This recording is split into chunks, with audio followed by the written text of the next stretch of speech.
आता या बुलेटिनमध्ये बातम्या बघूयात महाफास्ट 100।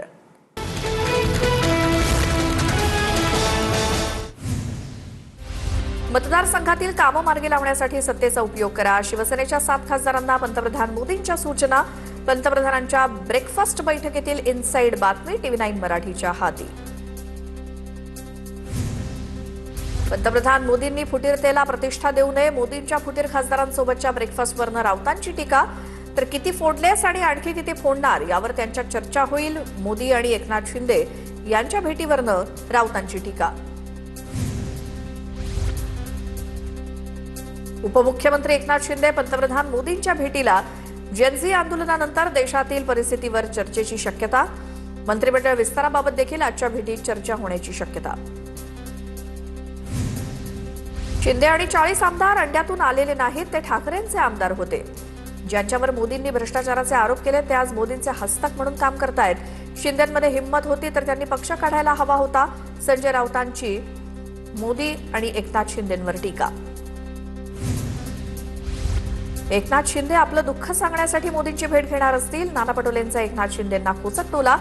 शिवसेना पक्ष आणि चिन्हाच्या सुनावणीवर देखील शिंदे भेट घेत असतील। शिंदे मोदी भेटीवर पटोलेंची प्रतिक्रिया। सुनेत्रा पवारांची प्रशांत किशोर यांच्यासोबत 6 तास चर्चा। राज्यात पक्ष नेतृत्व बदला। प्रशांत किशोर यांनी शिफारस केल्याची सूत्रांची माहिती। राज्य संघटनेत आमूलाग्र बदल करण्याची प्रशांत किशोर यांची शिफारस। गुंगी गुडिया या टीकेबाबत देखील बैठकीत चर्चा झाल्याची सूत्रांची माहिती।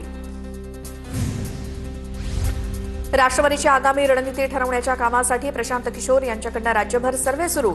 लवकरच सर्व्हेचा अहवाल सुनेत्रा पवारांना सादर करणार। अहवालानंतर पक्षात मोठे फेरबदल केले जाणार। भाजपचा पराभव केलेल्यांची चर्चा करणं अयोग्य। सुनेत्रा पवार आणि प्रशांत किशोर यांच्या भेटीमुळे भाजप नाराज। सूत्रांची माहिती। बांकीपूर पोटनिवडणुकीत प्रशांत किशोर यांच्याकडून भाजपचा पराभव। डिलिमिटेशन विधेयक पुढच्या आठवड्यात मांडलं जाणार। सूत्रांची माहिती। पुढच्या आठवड्यात एनडीएच्या सर्व खासदारांना सभागृहात उपस्थित राहण्याच्या सूचना। विधेयकासाठी कुठलंही विशेष अधिवेशन बोलावलं जाणार नाही। सूत्रांची माहिती। माझ्यावर पाळत ठेवण्यासाठी सरकार अमेरिकन कंपन्यांची मदत घेतंय का? अभिजित दिपकेंचा ट्विट करत सवाल। रिसिक्युरिटी AI स्टार्टअप कंपनीनं AI टूल सादर करण्यासाठी माझी माहिती प्रदर्शित केली। ही घटना अनेक सरकारी अधिकाऱ्यांच्या उपस्थितीत घडली। दिपकेंचा आरोप। जंतर मंतरवरती आंदोलन सुरू असताना 2 पेपर फुटले। जंतर मंतरवरील आंदोलन ही फक्त सुरुवात आहे। हे आंदोलन घराघरात शिरलंय। राज ठाकरेंचं वक्तव्य। आंदोलन केल्यानं जेनझी देशविरोधी ठरत नाहीत। जेनझी आमच्या पिढीपेक्षा अधिक प्रामाणिक। मी डोळे बंद करून त्यांच्यावर विश्वास ठेवेन। जेनझींसोबत झालेल्या संवादात सरसंघचालक मोहन भागवत यांचं वक्तव्य। चिडिया चूक गई खेत में, चिडिया चूक गई खेत अशी भाजप RSSची स्थिती। मोहन भागवतांच्या जेनझींसोबतच्या संवादावरती पटोलेंची खोचक टीका। जेनझी सत्तेवरून भाजपला हटवतील या भीतीपोटी भागवतांचा संवाद। पटोलेंची प्रतिक्रिया।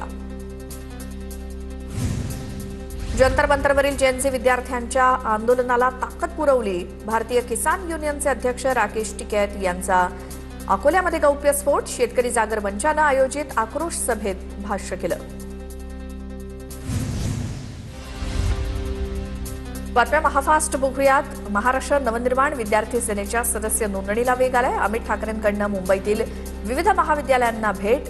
कॉलेज कॅम्पसमध्ये अमित ठाकरेंचा विद्यार्थ्यांशी संवाद। नीटचे पेपर देखील आता क्लासेसवाल्यांनी फोडले। चंद्रकांत पाटलांनी विद्यार्थ्यांकडे लक्ष दिलं पाहिजे। दगडावरचे ठसे शोधण्यापेक्षा विद्यार्थ्यांशी बोलावं। राज ठाकरेंचा चंद्रकांत पाटलांना सल्ला। राष्ट्रीय ओबीसी महासंघाचे बेंगळुरूमध्ये 11वं महाअधिवेशन। देशभरातील ओबीसी समाजाचे नेते, लोकप्रतिनिधी आणि विविध राज्यातील प्रतिनिधी अधिवेशनात सहभागी होणार। सामाजिक न्याय आणि ओबीसी हक्कांवर व्यापक चर्चा होणार। 2 स्वतंत्र सत्रांचं आयोजन। विविध मान्यवर मार्गदर्शन करणार। जातीय जनगणनेत ओबीसींचा कॉलम समाविष्ट केला जाईल। मुख्यमंत्री देवेंद्र फडणवीस यांची माहिती। अधिवेशनातील ठराव राज्य सरकार अंमलात आणणार असं देखील वक्तव्य। मनोज जरांगे आजपासून 12 ऑगस्टपर्यंत पश्चिम महाराष्ट्राच्या दौऱ्यावर। सकल मराठा बांधवांच्या बैठका घेणार। कुणबी प्रमाणपत्रावरती काय भूमिका मांडणार याकडे लक्ष। मनोज जरांगे आज आणि उद्या धाराशिव दौऱ्यावर. जरांगे 2 दिवस मराठा समाज बांधवांच्या बैठका घेणार. जरांगे कुणबी प्रमाणपत्रावरती काय भूमिका मांडणार याकडे लक्ष. प्रसाद लाड जिथे दिसतील तिथे त्यांच्या कांचिलात मारणार. लक्ष्मण हाके यांचा प्रसाद लाड यांना इशारा. मला जेलमध्ये टाकलं तरी मी प्रसाद लाड यांच्या कांचिलात लगावणार. लक्ष्मण हाकेंचं वक्तव्य. गरीब मराठ्यांच्या लेकरा बाळांसाठी मी लढतोय. गरीब मराठा समाजाचं हे लोक वाटोळं करतायत. कुणबी नोंदी कमी करण्याचा सरकारचा कट. मराठा आंदोलक मनोज जरांगे यांचा आरोप. नाशिकमध्ये मुख्यमंत्र्यांच्या उपस्थितीत आज सिंहस्थ कुंभमेळ्याच्या कामाबाबत महत्त्वाची बैठक. नाशिकच्या खड्ड्यांबाबत देखील मुख्यमंत्री आढावा घेणार. नाशकात खड्ड्यांमुळे आतापर्यंत 5 जणांचा मृत्यू. रस्ते दुरुस्ती आणि खड्डे बुजवण्यासाठी अतिरिक्त निधी मंजूर होण्याची शक्यता. 2015च्या कुंभमेळ्यात सहज कामं झाली होती. 2015च्या कुंभमेळ्यात पैसे कमावणं हा उद्देश नव्हता. आता कुंभमेळ्यासाठी गुजरातचे कंत्राटदार आणले गेलेत. नाशिक कुंभमेळ्यातील कामावरनं राज ठाकरेंचा सरकारवर निशाणा. केंद्रीय गृहमंत्री अमित शहा आज आणि उद्या मुंबई दौऱ्यावर.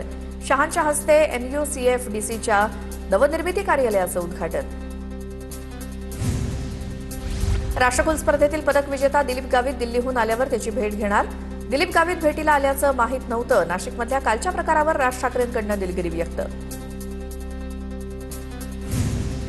विनायक राऊतांविरोधातील आरोपांप्रकरणी आज निकालाची शक्यता. 2 दिवसांनंतर पुन्हा ठाणे कोर्टात सुनावणी पार पडणार. सून गिरिजा राऊत यांच्याकडून राऊत कुटुंबियांवर छळाचे आरोप. सोलापूर जिल्हा परिषद सभागृहाचं नाव बदलल्यावरनं वाद. छत्रपती शिवरायांचं नाव हटवण्याची भाजपची हिंमत होतेच कशी. काँग्रेसचा सवाल. शिवरत्न सभागृहाचं नाव बदलून अटल बिहारी वाजपेयी यांचं नाव देण्याचा निर्णय. सोलापूर जिल्हा परिषदेतील सभागृहाचं नाव बदलल्यास नव्या नावाला काळं फासणार.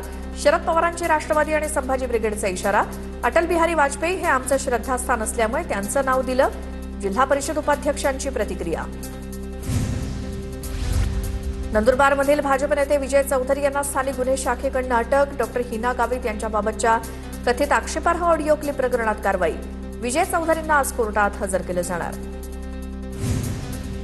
विजय चौधरीकडील 3000 ऑडिओ क्लिपची चौकशी करा. पवारांच्या राष्ट्रवादीच्या नेत्या रोहिणी खडसेंची मागणी. भाजपचे माजी महामंत्री विजय चौधरी अटकेत.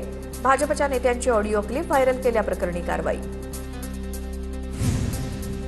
जागतिक आदिवासी दिनानिमित्तानं नरहरी झिरवाळ यांच्याकडून वायबी चव्हाण सेंटरमध्ये 3 दिवसीय वनरंग कार्यक्रमाचं आयोजन. उपमुख्यमंत्री सुनेत्रा पवार यांच्या हस्ते कार्यक्रमाचं उद्घाटन. कार्यक्रमासाठी उद्या शरद पवार देखील उपस्थिती लावणार.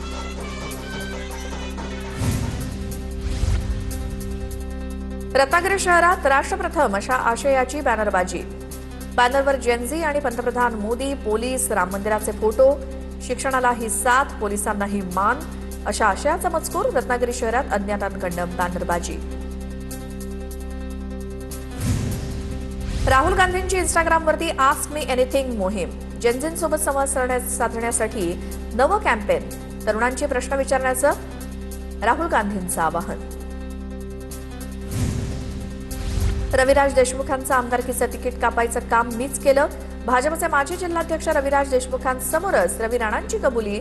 अमरावतीच्या तिवसा मतदारसंघात बदल निश्चित होणार आणि तो बदल मीच करणार. रवी राणांचं वक्तव्य.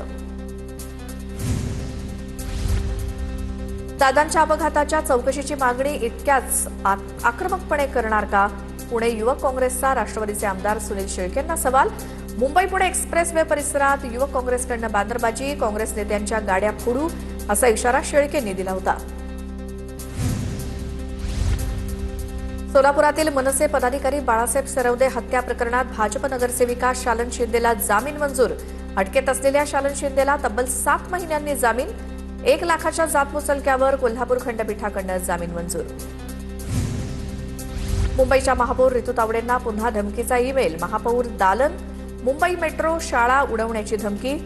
15 ऑगस्टपूर्वी मुंबईमध्ये स्फोट घडवण्याचा दावा. मेलमध्ये खालिस्तान समर्थक घोषणा आणि काही व्यक्तींची नावं नमूद. मुलांना शाळेत पाठवू नका, मेट्रोनं प्रवास करू नका असा इशारा.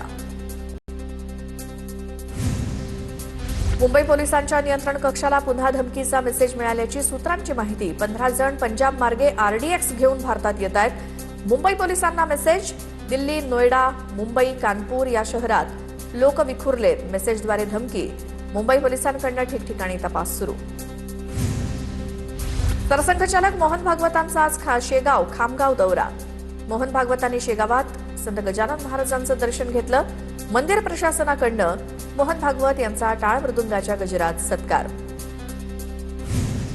पुण्यश्लोक अहिल्यादेवी होळकर शेतकरी कर्जमाफी योजनेचा मुख्यमंत्री फडणवीस आढावा घेणार.